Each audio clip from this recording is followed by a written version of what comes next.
Perdebatan tentang akidah Al-Imam Bukhari kembali mencuat ketika sebagian ulama Asy'ariyah kontemporer mengklaim bahwa beliau termasuk jajaran tokoh Asy'ari.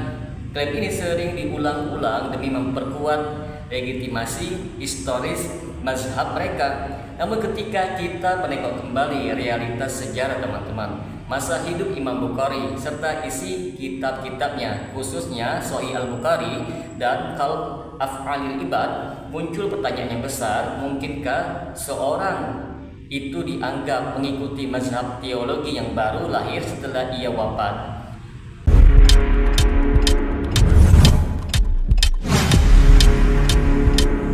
Assalamualaikum warahmatullahi wabarakatuh. Berjumpa lagi dengan saya Rio Mulyadi di channel Manhaj Dakwah. Pada episode kali ini kita akan membahas tentang benarkah Imam Bukhari berakidah Asy'ariyah.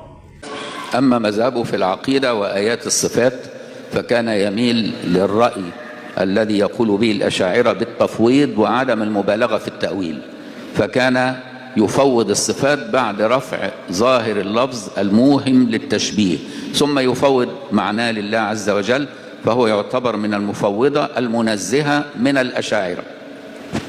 Jadi kitab Sahih Al-Bukhari itu bukan hanya kitab menghimpun akidah, tapi dia juga kitab fikih, kitab tafsir, kitab sirah, dan juga kitab akidah. Bahkan beliau membuka kitab Sahih Al-Bukhari itu dengan kitab apa? Badaul Wahyi dan Kitabul Iman. Nah, ini dua bab akidah. Beliau menutupnya dengan kitab Al-I'tisam fil Kitab wa Sunnah dan Kitabut Tauhid Warraddu al-Jahmiyah. Ini juga kitab akidah. Dan itu kitab akidah yang bukan hanya mendedahkan akidah Ahlus Sunnah, tapi dia juga mengcounter akidah yang menyimpang. Makanya Kitabul Iman itu dikata ulama Kitabul Iman warraddi 'alal murji'ah. Jadi mengcounter, mengkritik Murji'ah. Lalu Kitabut Tauhid warraddu 'ala al-Jahmiyah, mengcounter atau mengkritik Jahmiyah. Wa aqama fi Bukhara fata'assaba 'alaihi jama'atun wa ramahu bituhan. Beliau di akhir hayat itu kembali lagi ke Bukhara. Jadi ada rihla dua kali pusingan, lalu kembali di akhir ke Bukhara. Fata'assaba 'alaihi jama'ah ramahu bituhan. Sempat beliau mengalami tuduhan, fitnah. Fa ukhrija ila Khortan, kemudian keluar di wilayah Samarkand, mutawaffi fiha, fatuwaffiya fiha. Beliau wafat di situ. Ustaz boleh buka ini di PowerPoint. Yang file kedua, ada? Ya. PowerPoint. Supaya tampak nanti animasi atau step by step. Baik, sebelum kita masuk, jadi kita sudah kenal Imam Bukhari ini hidup di abad kedua dan awal abad ketiga Hijriah. Oke. Kalau ada pertanyaan apakah beliau ini Salafi ataukah Asy'ari? Asy'ari itu nisbat kepada Abul Hasan Al-Asy'ari. Hidupnya di abad ketiga, keempat, kelima Hijriah. Tentu beliau bukan Asy'ari karena tidak mungkin dinisbatkan kepada orang yang baru sekian generasi ada setelah Imam Bukhari. Apakah beliau Salafi? Kalau Salaf itu adalah nisbat kepada As-Salafus Saleh, yaitu generasi awal yang terbaik. Ada hadis yang mengatakan khairul quruni qarni, atau khairul quruni al-qarnul ladzi bu'ithtu fihi, tsumma alladziina yalunahum, tsumma alladziina yalunahum. Di salah satu riwayat ada 4 kali, tsumma alladziina yalunahum. Kalau Imam Bukhari ini, beliau levelnya adalah pengikut daripada tabi'ut tabi'in. Jadi tubba'il atba'. Sanad paling pendek di dalam Sahih Bukhari itu berisi 3 rawi. Jadi antara Imam Bukhari dengan Rasulullah SAW ada 3 nama. 3 nama ini adalah sahabi, kemudian tabi'i, lalu tabi'ut tabi'i. Nah, Imam Bukhari ini menjadi tubba'ul atba', jadi generasi keempat. Maka Imam Bukhari ini boleh digolongkan sebagai salaf, justru bukan hanya salafi, tapi bagian dari dari as-salafus saleh itu sendiri. Atau beliau disebut salafi sebab menisbatkan diri kepada sahabat, tabi'in dan generasi yang sebelum Imam Al-Bukhari. Oke. Jadi kalau dari sini sudah jelas jawaban pertanyaan di poster ya. Beliau adalah Salafi bahkan bagian dari apa? As-salafus soleh, yang orang-orang salafiyun bernisbat kepadanya. Nah, so kita boleh tutup. Kalau kita bicara isu ini, sebenarnya kita sedang membahas dua hal yang sering tercampur secara sengaja. Yang pertama, sejarah akidah Ahlussunnah pada abad ketiga Hijriah. Dan yang kedua, klaim kontemporer dari sebagian ulama Asy'ariyah yang ingin membuat sanad ideologis mereka terlihat lebih tua. Jadi pertanyaannya, apakah Imam Bukhari itu Asy'ari? Itu hampir selalu muncul bukan dari kajian ilmiah teman-teman, tetapi dari kebutuhan sebagian kelompok pada zaman sekarang untuk mengklaim tokoh-tokoh besar sebagai bagian dari mazhab mereka. Bukan hanya Imam Bukhari, bahkan Imam Ahmad, Imam Syafi'i, Imam Malik, dan para imam salaf pun diklaim sebagai pengikut Asy'ari. Padahal jika kita bicara sejarah murni, Asy'ariyah ini sendiri itu belum lahir. Kita lihat dari fakta paling sederhananya teman-teman yang tidak bisa dibantah. Imam Bukhari itu wafat pada tahun 256 Hijriah, sementara Abul Hasan Al-Asy'ari baru lahir pada tahun 260 Hijriah. Jadi bagaimana mungkin seseorang itu mengikuti akidah seorang tokoh yang bahkan belum lahir ketika ia masih hidup? Secara logika dan sejarah, klaim seperti itu sudah problematik sejak awal teman-teman. Tetapi sebagian orang tetap memaksakan dengan alasan Asy'ariyah sejatinya adalah akidah salaf. Jadi semua salaf otomatis Asy'ari. Ini sebenarnya cara berbicara yang memutar, mendefinisikan Asy'ariyah sebagai akidah salaf lalu menyimpulkan bahwa salaf itu Asy'ari, padahal yang diperdebatkan adalah apakah Asy'ariyah sama dengan akidah salaf atau tidak. Anda tidak bisa menggunakan definisi untuk memenangkan perdebatan.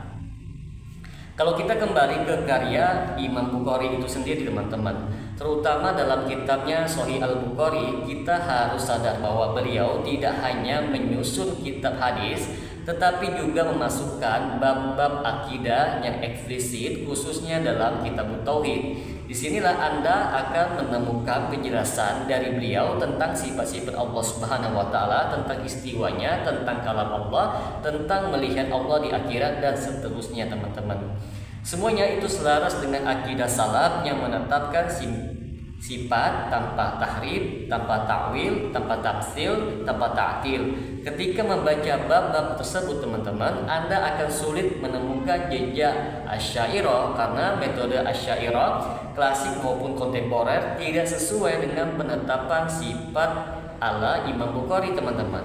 Misalnya, ketika beliau meriwayatkan hadis Rabb kita turun ke langit dunia setiap malamnya, beliau tidak memberikan takwil, tidak mengatakan yang turun itu rahmatnya, tidak pula melakukan penolakan secara lafaz. Beliau membiarkan teks sebagaimana adanya teman-teman, sesuai manhaj salaf. Ini bukan gaya Asy'ariyah yang biasa mentakwilkan nuzul sebagai majaz. Lalu soal kalamullah ghair makhluk, Imam Bukhari secara tegas mengatakan Al-Quran adalah kalamullah dan bukan makhluk. Asy'ariyah juga mengatakan hal yang sama tetapi dengan rincian secara teknis yang berbeda-beda. Mereka berpendapat bahwa yang tidak makhluk adalah kalam nafsi, sementara suara dan huruf adalah makhluk. Sedangkan Imam Bukhari bersama para salaf itu jelas menolak perincian seperti ini teman-teman. Dalam kitabnya Khalq Af'al Ibad, beliau menjelaskan dengan panjang bahwa suara qori bukan makhluk dalam makna kalam, tetapi perbuatannya makhluk.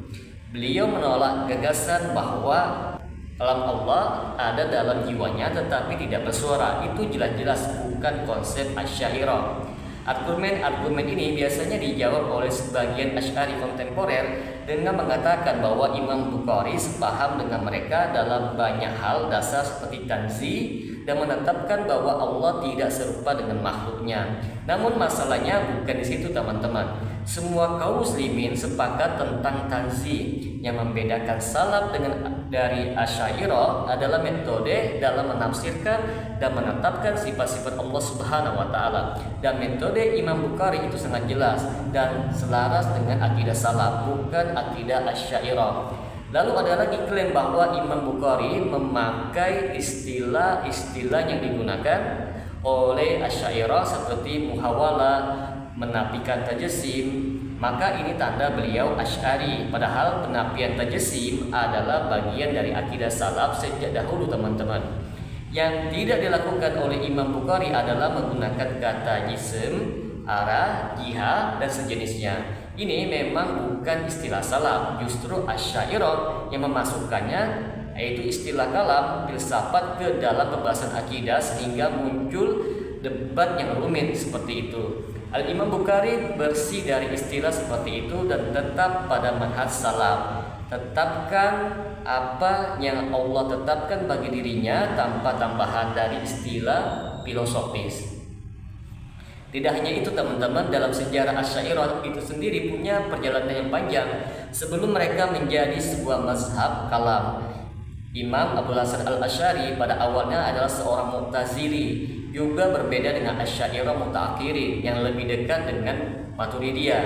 Jadi mengklaim bahwa Imam Bukhari secara teologis berada dalam spektrum Asy'ari merupakan klaim yang aneh, mengingat Asy'ari sendiri pada masa Imam Bukhari masih seorang anak kecil, kecuali kalau yang dimaksud adalah bahwa Imam Bukhari mengikuti jalan salaf yang kemudian diadopsi oleh Asy'ari. Tetapi ini juga salah teman-teman, karena Asy'ari tidak meninggalkan warisan persis sama dengan salaf. Beliau tetap memakai logika kalam dalam banyak masalah dan melakukan ta'wil pada sebagian sifat.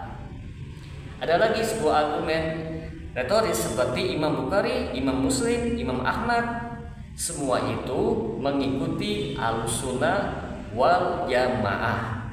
Dan Ahlussunnah hari ini adalah Asy'ari dan Maturidi. Ini tidak berbeda dengan mengatakan bahwa demokrasi adalah ideologi dunia hari ini teman-teman. Maka semua suku kuno sebenarnya demokrasis. Itu bukan cara kerja sejarah. Yang benar adalah kita menilai seseorang berdasarkan zamannya, bukan berdasarkan kesimpulan ideologi 800 tahun sesudahnya.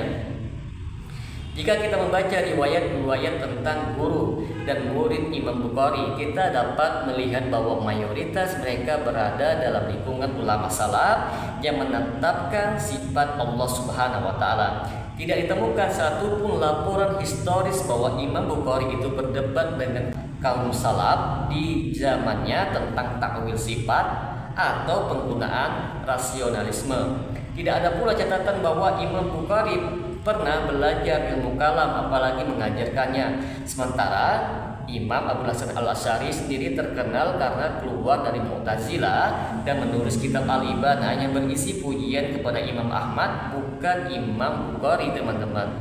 Dan yang paling menarik, para ulama Asy'ari klasik tersendiri tidak pernah mengklaim Imam Bukhari itu sebagai Asy'ari. Klaim seperti ini hanya muncul belakangan dari kelompok yang ingin memperluas basis legitimasi sejarah mazhab mereka. Jika benar Imam Bukhari itu Asy'ari, mengapa tokoh-tokoh Asy'ari awal seperti Al-Baqillani, Al-Juwaini, Al-Ghazali, Ar-Razi tidak pernah menyebutkannya? Mengapa tidak ada satupun kitab teologi klasik Asy'ariyah yang menjadikan Imam Bukhari sebagai rujukan mereka di dalam akidah? Jawabannya itu sederhana teman-teman, karena mereka tahu perbedaan metodologinya itu sangat jelas. Kalau begitu, dari mana munculnya klaim bahwa Imam Bukhari itu Asy'ari? Biasanya mereka bersandar kepada hal-hal seperti ini. Imam Bukhari tidak menyebut kata jism untuk Allah Subhanahu wa taala, berarti Imam Bukhari itu mengikuti Asy'ari. Imam Bukhari menyebutkan ayat tentang tanzih, berarti Imam Bukhari itu Asy'ari. Imam Bukhari tidak menafsirkan sifat-sifat tertentu secara eksplisit, berarti Imam Bukhari itu Asy'ari. Padahal semua itu adalah bagian dari manhaj salaf yang juga dilakukan oleh para imam salaf dan sesudah beliau.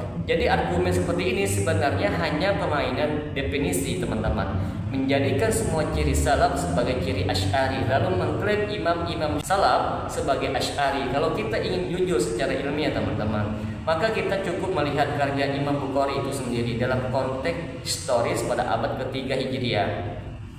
Kita akan menyimpulkan bahwa akidah Imam Bukhari adalah akidah salaf. menetapkan sifat sebagaimana datangnya, berpegang pada nas tanpa ta'wil, memurnikan tauhid rububiyah, uluhiyah dan asma wa sifat, serta menolak kalam dan perdebatan filsafat tentang sifat-sifat Allah Subhanahu wa taala. Inilah akidah para imam zaman itu, teman-teman. Inilah akidah yang kemudian diwarisi oleh para ulama al-sunnah yang bukan Asy'ariyah maupun Maturidiyah. Jadi, apakah Imam Bukhari itu Asy'ari? Jawabannya tidak.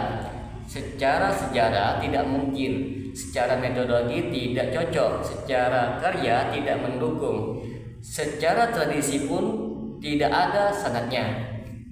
Klaim itu hanya muncul belakangan sebagai upaya politis, teologis untuk menarik figur besar agar memperkuat mazhab mereka. Yang benar adalah Imam Bukhari itu adalah tokoh besar Ahlussunnah wal Jamaah, dan itu sudah cukup mulia tanpa harus ditempeli label yang datang 2 abad setelahnya. Semoga dengan sedikit penjelasan ini dapat memberikan manfaat bagi teman-teman sekalian, dan apabila channel ini dapat memberikan manfaat bagi teman-teman sekalian, silahkan like, subscribe, dan share. Semoga bermanfaat. Assalamualaikum warahmatullahi wabarakatuh.